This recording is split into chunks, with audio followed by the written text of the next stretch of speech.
Welcome back, bass fans. Today we are going to do the drop shot.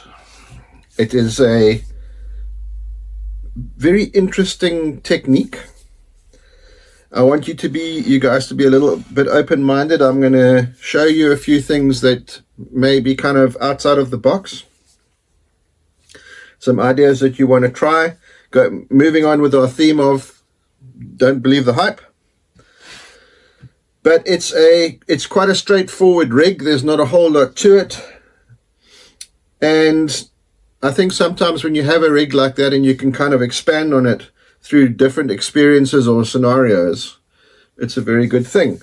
And it can help you catch more fish. So I'm going to show you a few sneaky little sneakies here that I hope will help you catch some more fish.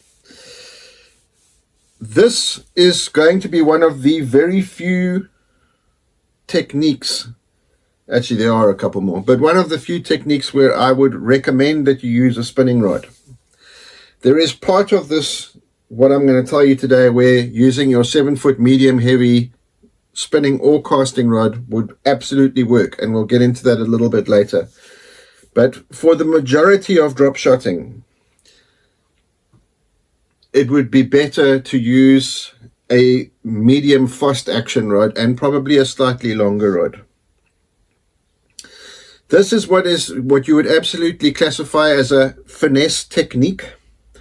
There's some stuff here that I'm going to show you that is not finesse by any stretch of the imagination, but we'll leave that to a little bit later on. So let's for now just say it is a finesse technique. So we're talking about light line, small hooks, smaller baits, and maybe not quite as powerful rods. So you want something that is a medium fast preferably, and for learning to drop shot, probably a spinning rod. I personally do not use a spinning rod for drop shotting. We're not going to talk about the way I do it because you guys know my feelings on spinning rods. So let's just focus on the spinning rod for now, for bog standard drop shotting. So let's just say somewhere between a 7-foot and a 7'5", medium fast. The reel is irrelevant. It's just to hold the line. This is not a technique that requires any type of speed or whatever. It's more about how you work the bait and how you fish the bait. So for this particular initial setup that we're talking about, let's talk about the line and things like that. When we did our section on terminal tackle, we discussed a few things about it, but we'll revert back to that now.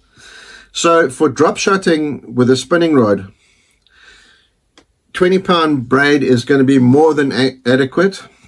If you feel that drop shotting is something that you'd like to focus on in your home lake or your chosen body of water, there are some very good braids, and I'll put a couple up on the screen to use for drop shotting. A lot of the guys that are very good drop shotters would use a lighter color braid, sometimes even a fluorescent color braid, because it helps them see the bites if the wind is blowing. And we'll get into that a little bit later when we talk about the bite. So you're talking about, say, a 15 to 20 pound braid, and then a leader of, let's say, 8 to 12 pounds, depending what type of structure and cover you're fishing in. Like I said, there's a couple of other things we're going to discuss when we get into the close-ups, but let's just say that for now. The lighter, this is one of those situations where the lighter is probably better. A lot of drop shotting is done in lakes that have clearer water, not necessarily clean water, but clearer water. It could be slightly stained, that would make no difference. And also a lot of the time, drop shot is seen as being a smallmouth technique. And yes, it's super effective for smallmouth, but it's not the only thing that you can use it for. There's a lot of very big spotted bass have been caught on drop shot, and a lot of big largemouth have been caught on drop shot. My PB on drop shot for largemouth, I think, is around about the 9-pound mark. So, but I'll show you what the deal was with that a little bit later. So, it's a finesse technique, but you can catch some big fish doing it. A lot of massive smallmouth have been caught drop shotting as well, really big ones. my biggest smallie is probably around about the 5 pound mark on the Dropshot, which is not a giant smallmouth, but it was good enough for me. Okay, here we go.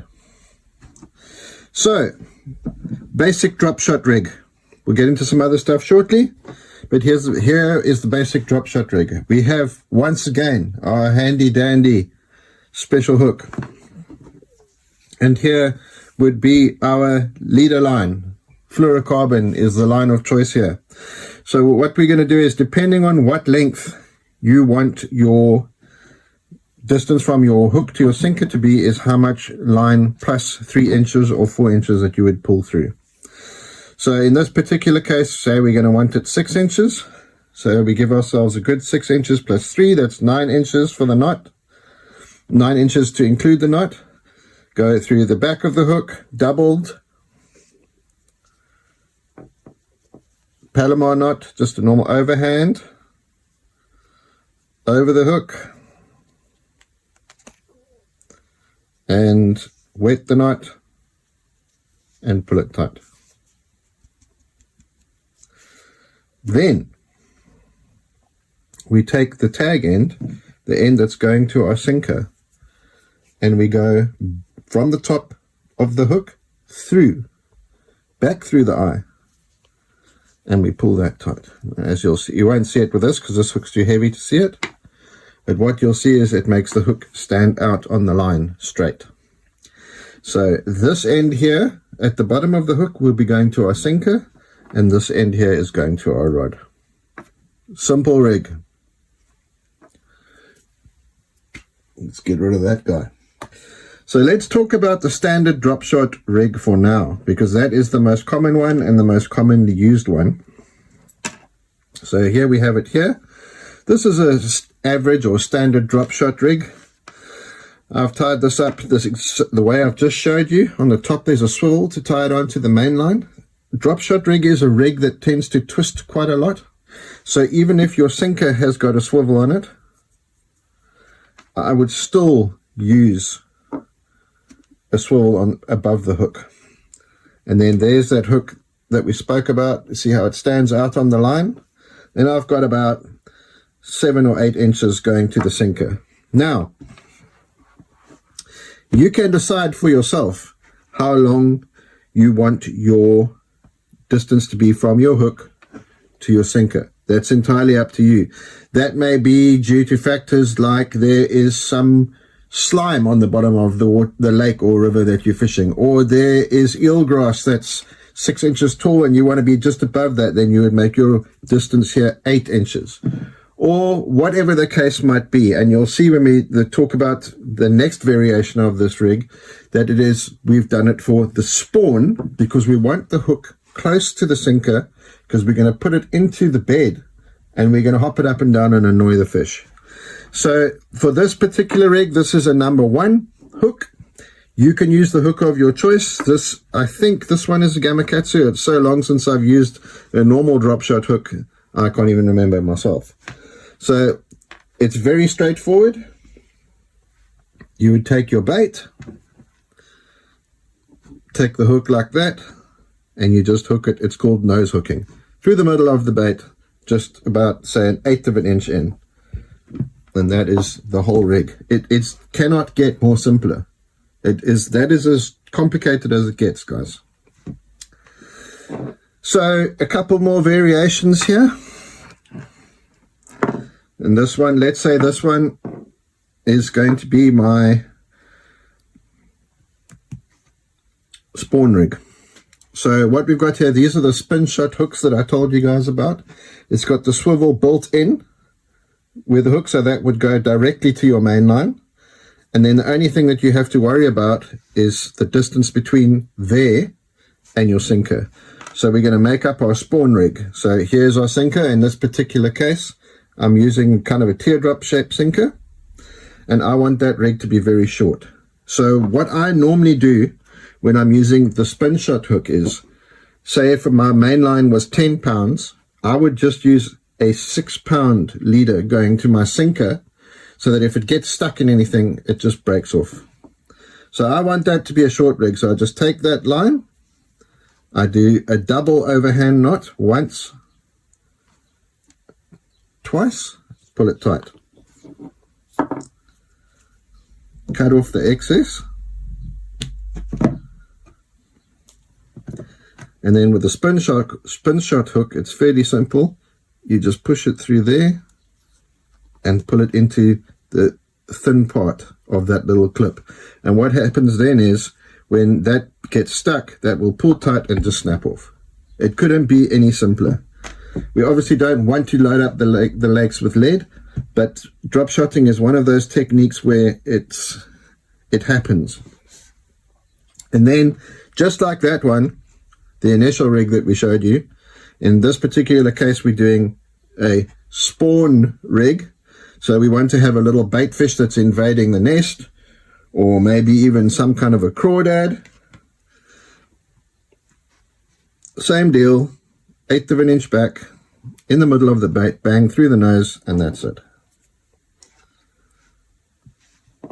That is a very simple spawn rig. Now, I'm going to show you a couple of things now which you could do it slightly differently, and they are mostly to do with, say, for example, if the fish are around scattered weeds, or there's some twigs or bushes or whatever in the area, you can see for yourself that hook is sticking out. It's not covered in any way. Even in the initial rig we showed you, it's not covered. It's getting stuck. There's no two ways about it. It's getting stuck.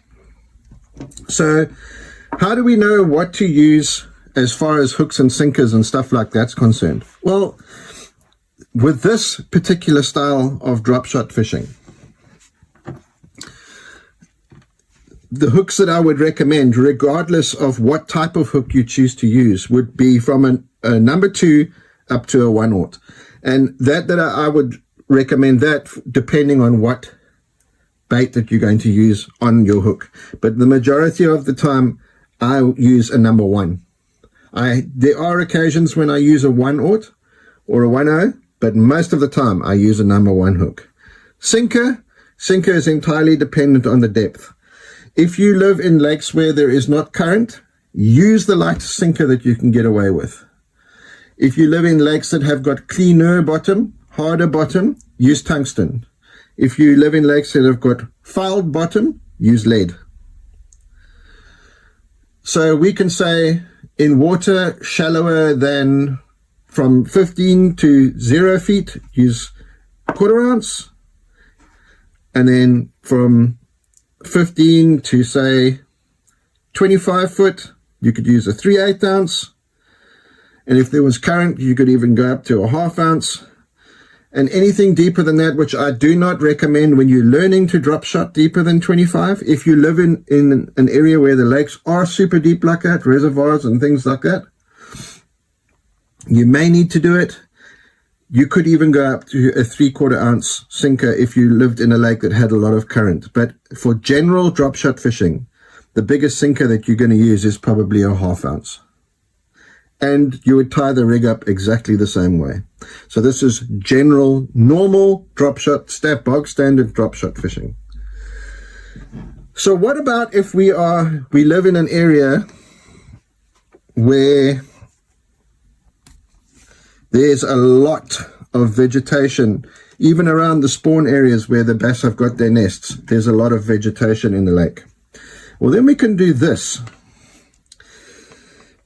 Obviously, you choose your hook accordingly, but say we were doing our spawn rig and all around the nests was eelgrass or some type of vegetation. Then what we could do is tie the rig exactly the same way, but use an EWG hook or an offset long straight shank worm hook, if that's your hook of preference, and we just tie it exactly the same way. And we're going to do the spawn rig again here. So little short 4 inches between the hook and the sinker. Trim off the excess.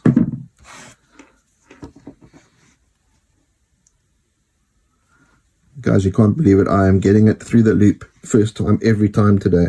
It's a miracle. So instead of nose hooking the bait now, we would take something like this. let's say we want to use something like a craw, and we just use it exactly the same way that you would if you were fishing it with a Texas rig or a Carolina rig.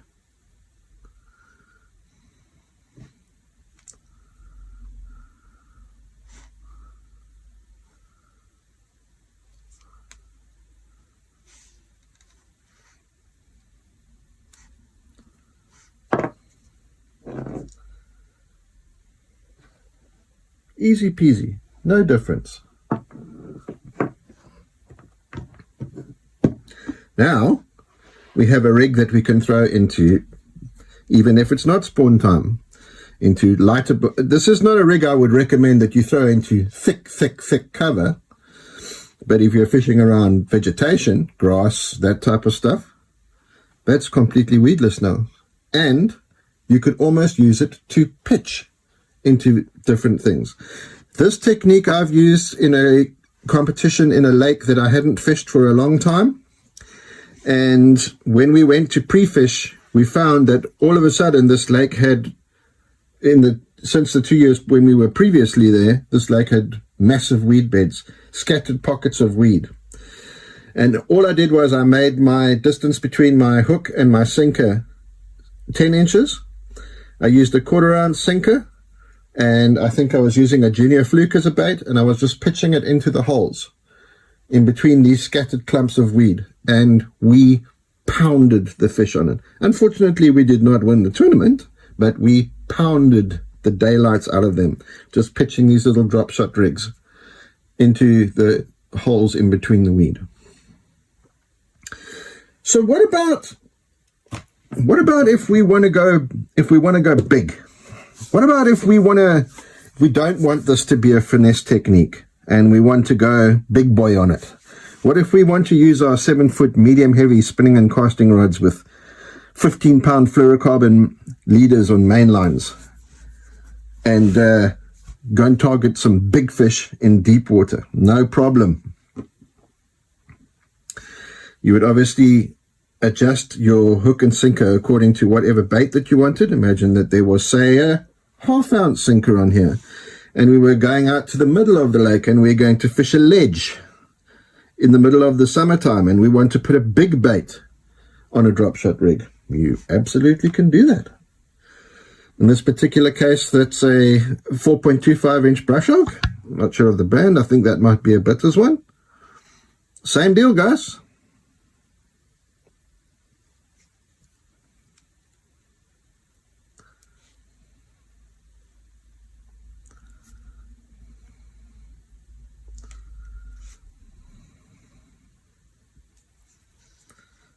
You can imagine yourself. Why shouldn't you do it in deep water? You throw Carolina rigs in deep water, you throw Texas rigs in deep water, you throw jigs in deep water.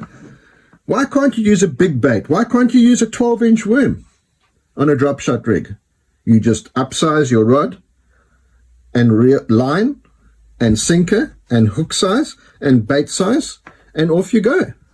You're keeping the bait suspended up off the bottom. Sinker's down here, bait's up here, depending on how far you want it off the bottom. You could even find in the summertime that the fish were close to the bottom, so that they were a foot off the bottom of the lake.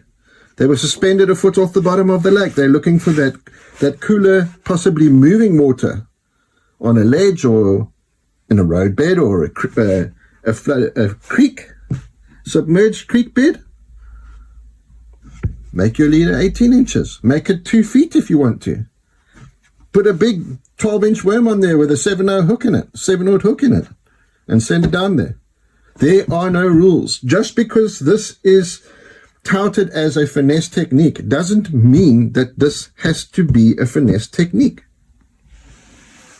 What about the baits that you would use? Well, you could see through my demonstrations here when I was showing you how to tie up the rig. Again, there's no rules. You can use whatever you want.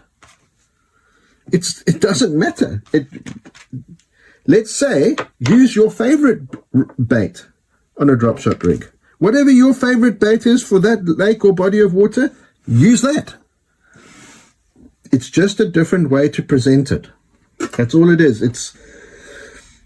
it's not some kind of science to it. It's just a different, the way you need to view it is it's a different way to present a bait to the fish.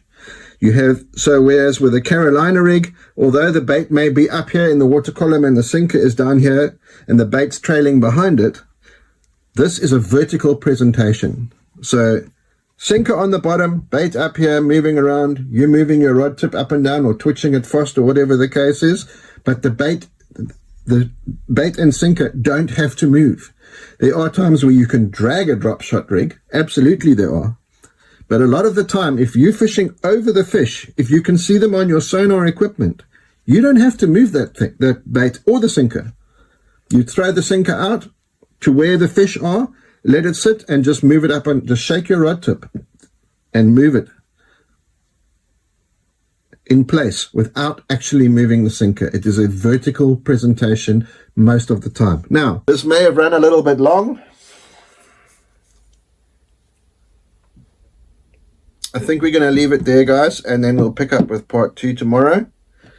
Join us tomorrow for part 2 of drop shotting. Thanks for coming along for the ride today.